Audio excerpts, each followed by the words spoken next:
Good evening, everyone. I'm Nicole Perez. And I'm Calvin Hughes, and here's a look at the stories making news on this Friday night. We begin with a developing story. The Seminole County Sheriff announcing one person of interest is now in custody for the murder of Catherine Altagracia Guerrero de Aguas Vivas.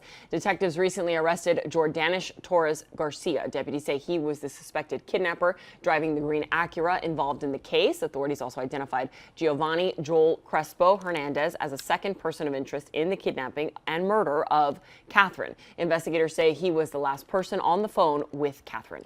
A Broward family is forced to make costly repairs after they found out that they were involved in a rental car scheme.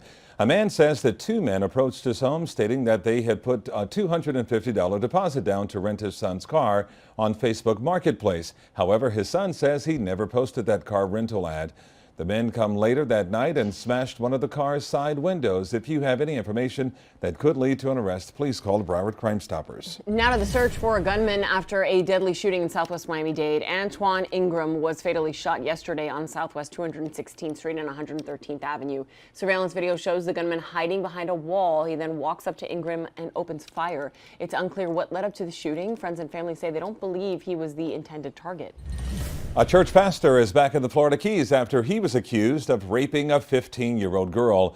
Monty Chitty was seen with his hands and feet shackled as officers escorted him. Chitty was supposed to be arraigned on April 1st, but instead he left town in a rented van and headed for Texas. He was found hours later by U.S. Marshals. Chitty was accused of giving alcohol to a teen and then raping her.